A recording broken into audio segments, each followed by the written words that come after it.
For the invitation. Although I was had mixed feelings when I saw the program. Thank you so much for putting me after Richard. But look, as Leslie said, I'm a chemical pathologist, clinical biochemist, so kind of different end of the spectrum to a lot of the folk and a lot of the topics we've seen today. So, so we're changing gear a little. I will. Have we got a pointer here? I will point out, some of you know my former association with Pacific Knowledge Systems, and this refers. Yeah. This talk in part refers to some work we've done using the ripple-down technology. Just want to clarify for those who know me from the past, I no longer have any association with PKS. I'm just a really big fan still. I only have one sexy slide. So this is something we're very proud of. This is our new routine diagnostics facility in South Australia, our routine lab. Yeah, no, it's not. No, it's not. This is... This is an amazing building. This is the South Australian Health and Medical Research Institute building. So if you hold out hope for better diagnostics and healthcare, you get funding for this, right? If you actually do that, forget it. So I'm a clinical biochemist, so I'm at the bottom of the pile. But this really comes back to the point that Hugh made, and I think a couple of others yesterday. This point about how our clinical path is viewed, is seen, is perceived. And I aspire, like you, to move out of this situation, but frankly still we are a cost centre. It's true, we're a cost item. And I see this every day. I was wondering, having moved in from my clinical role into, as Leslie said, into this ED role, whether that my perspective would change, and sadly it hasn't. It's really only been reinforced. And look, I realised this, as I was writing this talk, I thought this is going to come across as kind of grumpy, so I'm sorry for that. I'll try to make it a little more positive. If we go back away. I don't know if anybody was there, but Michael was there.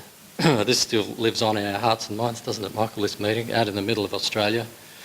And just put 1993 in context, there were no smartphones, there was no internet. Tim Berners-Lee was just on the cusp, and hardly any of us had email.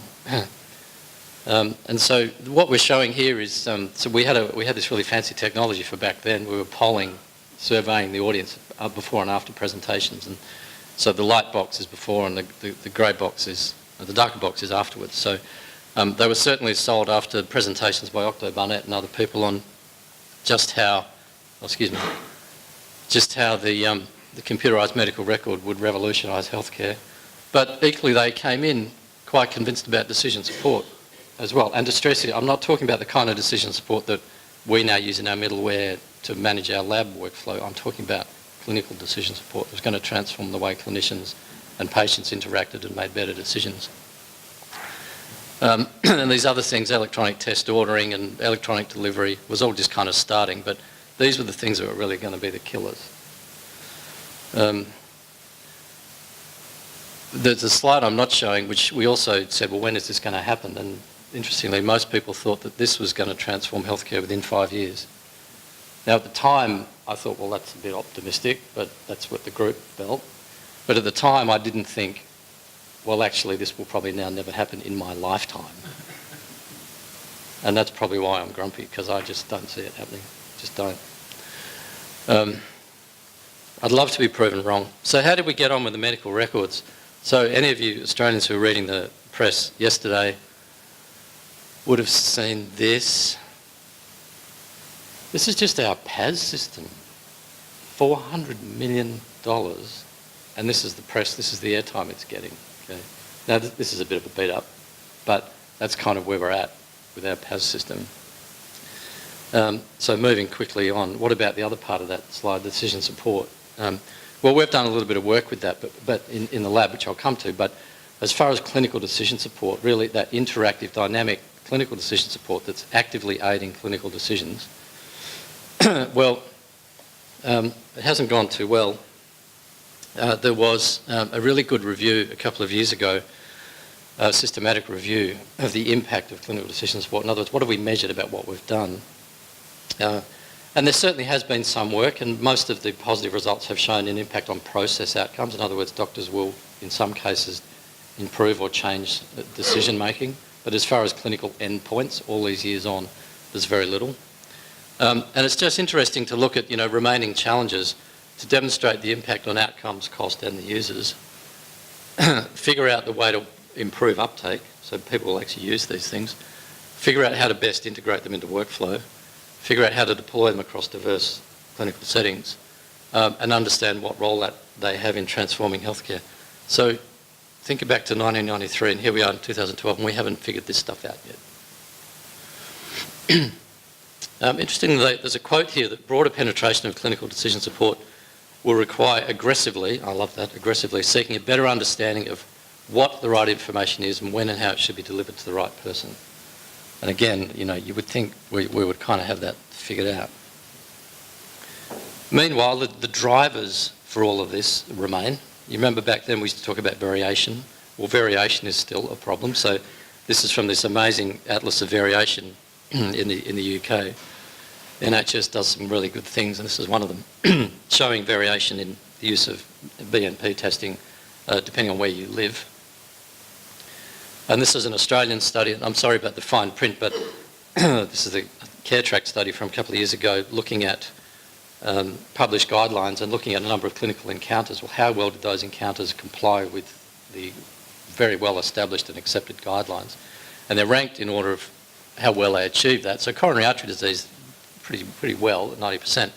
But things closer to our heart, hyperlipidemia, only 35% of encounters were actually fully compliant with guidelines. So we still have these issues. They're bubbling away. There's still a problem. And, the discussion yesterday about diagnostic error leading to patient harm, well, this is in that same category. So let's jump into away from Muse and into the sexy world of clinical biochemistry. So here we go. This is a rhetorical question. I know there's a lot of non-clinical biochemists in the room, but for those who remember or think about how clinical labs work, if you were presented with a bunch of results like this in your lab role, what would you do with them? Like, do you auto-validate them, auto-authorise them? Do you put a canned comment on them? Does someone, a senior lab person, look at them and provide some interpretation? Do they ring the doc? What do they do? Well, I would suggest that most of the time these will be auto-validated, and there may be a canned comment on them talking about some common causes of this dyslipidemic pattern. And you might say, okay, you've got to think about diabetes, alcohol, hereditary, those sorts of things. The vast majority of, I think, results would be handled that way. The other thing you might say is, well, who cares anyway, right? Because doctors know how to deal with lipid results, so why would the lab even get involved? Well, that's okay, but of course we're looking at these results out of any sort of context. If you look at the context, the results in the context in which the lab actually, if they looked, knew about them, then what we see, I'm sorry, the line that's gone here, but we have a relatively young woman, 39-year-old. This is the most recent set of results here, those ones that we just saw. So we're looking at them in the context of other tests that she's had and in the context of her past history over the last 2.5 years. And if we wade through all this, which we won't, what we'll see is she has an ongoing pattern of dyslipidemia. She has an ongoing pattern of hyperglycemia. And in fact, quite recently she had some results that were frankly diabetic by any measure. And yet, for whatever reason, this hasn't been acted on. And if you click on these on this system, you can actually drill down on what the doctor was saying to us at the time. I can't do that on the slide, but it's very clear that something has gone awry here and this diagnosis has been missed. So, if you want to go sitting around on diabetes in a 39-year-old woman for years, then I don't think we're quite meeting optimal healthcare. And just think about all the complications that are bubbling away in the background in this person. A massive opportunity to improve the outcome for her. So the real question is that our problem as clinical pathologists? Is that our problem, or is that that's for the doctor to deal with? I kind of think it's ours, because this is our system, right? These data are in our system. Well, why are we not driven to deal with today's results in the light of this context that we ought to know about, because it's there. It's there in our system. Caveat, I know in some American systems you don't link patients up between encounters because, as I understand it, for various reasons to do with being risk averse and the risk of matching up the incorrect patient. But Certainly most labs in Australia, and I think in Europe, will match these up. So it's a good question, right? Why is that not our problem? Anyway, some years back we figured, well, that is our problem. So that's informed the work that we've done. So if we want to, when I said how do you deal with those results, well, if you do that in a context-specific way, then we might provide some opinion, because we're doctors, right? A medical opinion back to the clinical team saying, hey, this is a dyslipidemic pattern, better check out those previous results because they're not looking good. Clearly the patient's diabetic and that's probably why she's got the dyslipidemia. You need to check on a glycemic control, check a urine for albumin, creatinine, and so on and so forth. And hey, by the way, if she's on a statin, that's probably not cutting it right now because she's still got the hypertriglyceridemia. Is that our job? I kind of figured it was. And so this is just a mock-up. So, you know, from back in the day when everything was issued on A5 paper, we still do issue quite a lot of paper, but the point here is that as well as getting the raw results that doctors are so familiar with, they get this nuanced, context-rich interpretation. Now, that's obviously, if we can better identify the context, and we think for a moment about why we don't do that, obviously like volume, this vast factory that we work in, and you've got one or two of me, and you've got thousands of results being generated every day, how are you going to do this, right? So clearly we need support. But if you could, what would you do? Well, firstly, this goes back to that clinical decision support space, so way back at the point where the doctor's actually looking at what test should I do, then obviously we might be giving some help with prompts or whatever way you deal with generating better test requesting behaviour. And if you've got control over your residents in a hospital and they're captive, then you can be more brutal and just, you know, generate tests or delete requests because they're not appropriate. Most of the time we don't have the opportunity to do that. You might be prompting other interventions, other things that are going on, a bit like the example I just showed you. So this is what we see in the pattern, but what else is going on? And various other helpful things we can do. We can detect errors. We could provide, and from the lab point of view, we can provide opinions, and that's what I've been showing you. But also through to things like, have you got the billing right? Is the report going to the right place? Have you got the correct doctor? And all these kind of other issues that they're also a very core part of what labs have to do. They have to get other things right as well as the clinical stuff. More recently, we've been looking at familial hypercholesterolemia, just to dig down in one little example. So for those of you who don't know about FH, it's interesting, it's common enough to be a really important public health problem because it kills young, healthy, otherwise healthy people. But it's rare enough that doctors primarily in primary care don't know what to do about it because they don't see very many. They don't know who they should be testing and when. And this is just one example of the index case here. And you know, this dreadful family history, she had all these young people dying of heart disease at a young age. The key thing here is that we want to identify them. We don't want just to identify her, we want to identify her in the context of her family. So if we find that she's at risk for FH, then clearly her relatives are as well. Right? So if the doctor's just focusing on hypercholesterolemia in one person and giving us statins and treating that, we're ignoring the rest of the family. So the challenge for us was to try to get these people into more specialised settings so they could be investigated, you know, get the genetic testing and so on and so forth done, which I won't go into. But that was not just, it was identifying them from the mix of patients GPs have and then try to guide some behaviour towards getting the GPs to refer them to specialists. Along the way we had an interesting result. We found that just by simply providing an interpretation along these lines, we actually lowered their LDL, subsequent LDL cholesterol. So compared where patients had a comment as opposed to controls, the mean reduction in LDL, in other words, between the time when we did the comment and when they came back, the LDL had improved more if we provided an interpretive comment. And we didn't expect that, so that was kind of cute though. But what we were looking to do was to drive more of these folk into specialist care so they could get the right workup. And we found a significant benefit. So more cases were referred for specialist testing compared to controls, and we think that this was the first prospective case control study to demonstrate a positive benefit of a pathologist putting interpretation on a report. So after all these years, that's how little literature there has been about this. So, okay, I've mentioned the problem. You've got the volume problem in a big lab. Well, you need tools to support you. Well, what are you going to do? Well, you're going to try and use the rules package in your LAS. And if I was in the room with the CEO of any LAS company, I'd say they generally can't cut it. So you still need these for various things, but if you want to do context-rich interventions of whatever kind, whether it's clinical interpretation or doing your workflow or whatever, you need something better than a conventional rules package. And your engineers will tell you, yep, we can do that. Okay, that's just fine. That's just my view. So really you're looking at expert systems, and expert systems have been around for ages, rules-based expert systems, and there's a big problem with them because you can do better context, but the testing, the validation just bogs you down because the rules become so complex and all the context so complex that no one guy can get his head around it all. How do you test all of this and manage it all? So that's where our innovation came in with ripple-down rules, and without going into what's under the hood here, there is an internal process for validating those contexts, and it prevents the operator from putting in an invalid rule. So that's all I'll say about that. But it's certainly allowed all of what we've subsequently done.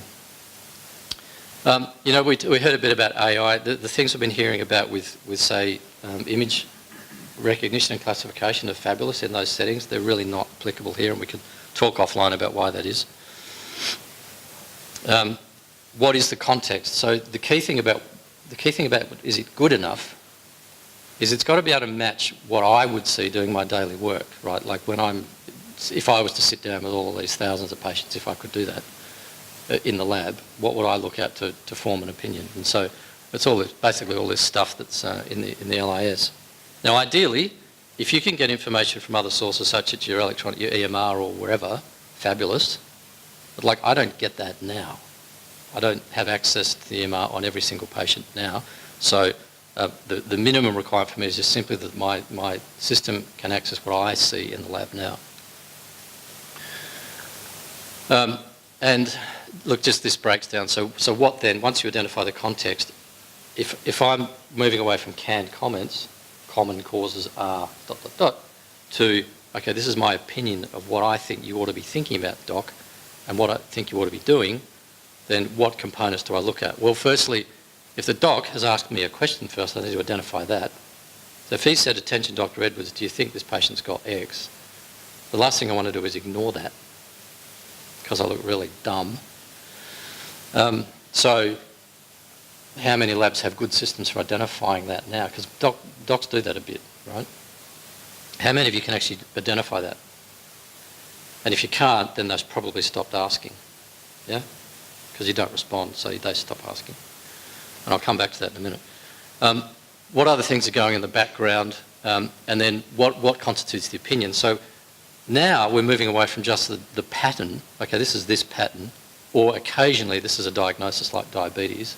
But most of what we do in clinical biochem is not actually diagnostic. It's investigative, or it's follow-up, it's management, and those sorts of things. So there's a bunch of things that you can do, a much broader medical opinion about what's going on. And you really don't want to miss the obvious dumb things. So I don't want you to look at all of this, but so here's a patient with a high cholesterol.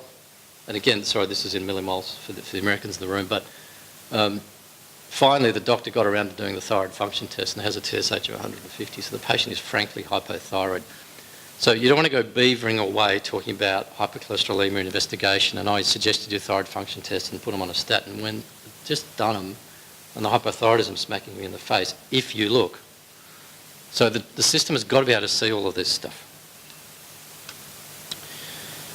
And we achieved that. So very, very pleased with that, and we've done some ongoing work with that.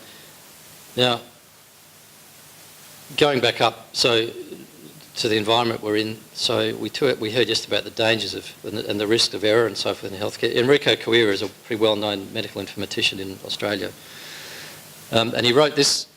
He loves to stir, does Enrico, so he gave this paper the title, "The Dangerous Decade." That woke everybody up. And he said the demands for health system reform are now so compelling that there appears to be no choice but to implement complex ICT on a large, often national scale. So we've got to do this and deal with the aftermath. So as he said, if we want the benefits, you've got to actively manage the risks. I don't think we know the risks well enough at this point. That's quite clear. Bringing that issue of risk back to decision support systems, if you've got really simple rule-based logic, then the plus is, yeah, validation's really easy because it's pretty obvious what it's going to do. It's going to do the same thing every time. And it's not going to really conflict with too many other rules most of the time. So if you've got a really simple thing like that to generate a canned comment, the validation's pretty simple. You still got to do it, but it's not difficult. And the trade-off, the way I see it, is you get, okay, validation straightforward, but the value of what you're actually doing is relatively low. And we know that doctors across the board ignore all of your canned comments. I can promise you that. Because I know what they are. They're canned comments. I see them all the time. I don't even see them anymore. You know? On the other hand, if you're doing a really context-rich opinion, then the value is much higher. And yes, there are these tools to navigate and browse and wade through all of this sort of stuff and look at all these contexts. But it's quite a complex thing to do. So there is actually a bit of a trade-off. You can get a lot more power in your opinion and a lot more relevance, but there's this increase in risk because the validation process can be complex. The point, though, about the ripple-down rules approach is that, as I said earlier, the validation is under the hood. So it is there, and it is managing the context. But clearly, we're humans, and we don't like Google cars that crash, and we want to be confident that we get the system as well. We get it. We understand how it works. So you can browse around, but it's complicated. And I don't want to spend too much on this, but you know, clearly, and coming back to Enrico's point, error can never be completely prevented. But again, how well does society tolerate computers making mistakes as opposed to humans making mistakes? Like you look at the road toll, but you look at one instance of a Google car crashing and it's all over the headlines internationally. So people have different tolerance levels for computer error as opposed to a person's error. And that will probably change over time, but only really when we have more widespread uptake and it's become much more routine that the clinicians and patients have this decision support environment that they're working within, and they get it and they understand how it works, because they're not there yet. Couple of challenges. Free text analysis is a big one. Back in the day, we all thought one of the power of the EMR was going to be, because everything was coded, we could make sense of all that coded data. But it's just not turning out that way, is it? So Dean Sittig, who's one of the gurus, said that over 50% of the key information is in free text, and that's unlikely to change. In fact, he wrote this paper, 10 grand challenges for decision support, and free text analysis was number 9. So that's really important. There's free text everywhere. Actually, Leslie mentioned yesterday natural language processing, and I won't talk much more about that. There's some cool stuff around. There's this open source system you can download and play with if you want. And it's still full of challenges because free text is literally that. It's very free, and there are different styles, there are regional differences. It's quite a challenge, but nonetheless, a lot of work's been done. And this is just to show you an example from that system. I mean, when we read that, we get it straight away, but for a computer, it's kind of a nightmare. Like, there's so much ambiguity that we understand, but computers don't understand exactly what the system means. Like, what does possible mean? Consultation for a possible right hemicolectomy in the next 1 to 2 weeks. There's a whole bunch of ambiguity that computers have to learn about. So that's really important. So going back away 10 years, so 2003, 10 years after Uluru, when we all thought the world would have changed in 10 years, right? At that stage, this group did a study in the UK, what standards do labs have for authorising and reporting. Nearly half of them had no policy whatsoever. A third thought that putting a little asterisk next to an abnormal result constituted some form of interpretation. And I wonder if I haven't seen an update on this, but I wonder if we did one, to what extent that would have changed. So I don't think we quite met the Uluru expectation. So what's been the consequence of that? And I'm not going to draw a straight line to this, but this is really, really troubling. So this is from that learned peer-reviewed journal, Clinical Laboratory News, but I love CLN, I've got to say, I love it. So they looked at, this group surveyed some doctors about how they deal with uncertainty. And the grey bar is the measure of how helpful the various interventions were, and the blue bar is how often they actually did it. So if doctors had uncertainty with ordering tests, what did they do? They would look it up online here over half the time, and they found that pretty helpful. When they asked a lab professional, half of the time it was helpful, but they hardly ever did it, ever. They just never ring the lab and talk to them. It's a little different, I think, here in Australia. We spend a lot of our time talking to docs, but I think this illustrates the kind of underlying trend about the relevance of clinical lab professionals. And similar down here in terms of interpretation. That's what we do, right? We know how to interpret the tests. 6% of the time they'll actually ask us to do that. And then when they do, only a third of the time they find it helpful, which is somewhat concerning. So I think this is kind of the chickens coming home to roost here. My view, we have stepped so far away from our clinical responsibility as doctors that the rest of the world is seeing that too.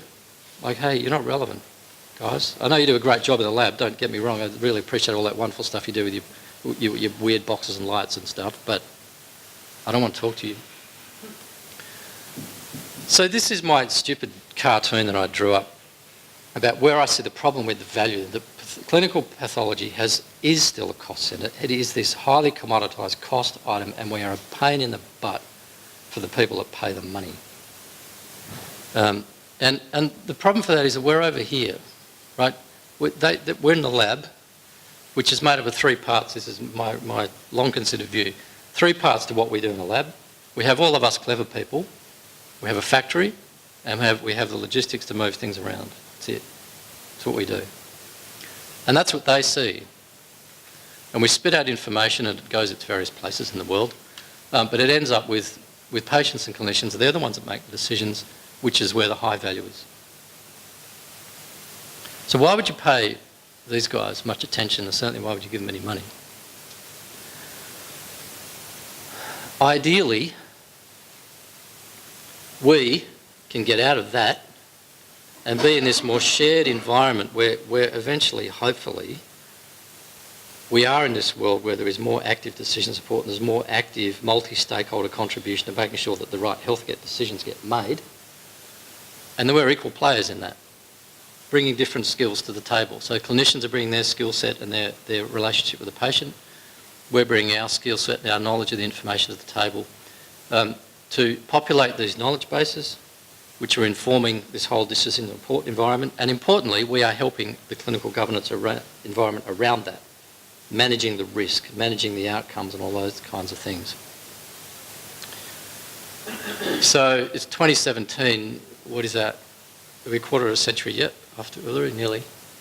I don't know if that's going to happen, frankly. I just don't know it's going to happen.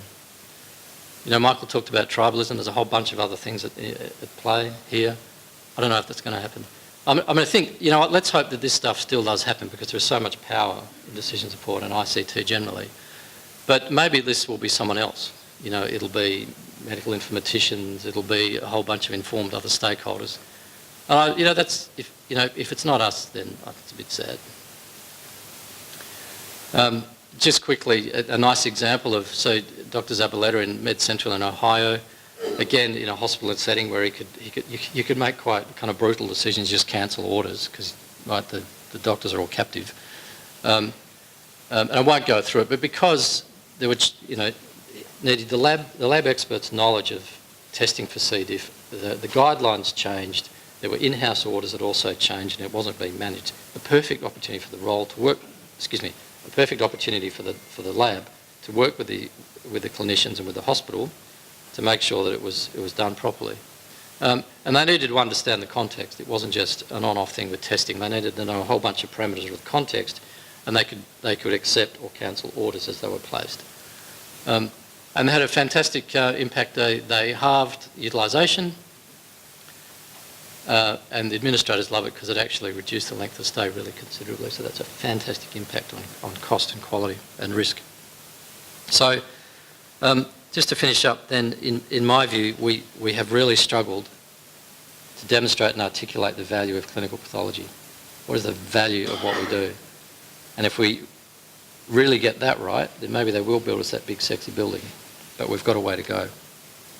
We have to know what all of these folk want from us. We don't have to sit back and wait for that. We have to step up and really go and show them what we can do and how we can add value and figure out where is the value opportunity. To me, a key part of that has got to be in information, right? That's what we do, we provide information. So we've got to provide the knowledge and the experience and the expertise and the judgment and the decision support around the information. And in the end of the day, it comes back to the value of the clinical role of pathologists. And look, I know I've said pathologists, so that kind of talks about doctors, and I know that our scientific colleagues, the non-medical colleagues, we're shoulder to shoulder with those extremely valuable folk, but we are still part of the medical community. And I don't know about in the US, but here in Australia it's very clear where the power and the politics play, and that's with the doctors. And the pathologists really need to step up and show what they're about. That's it. Thank you.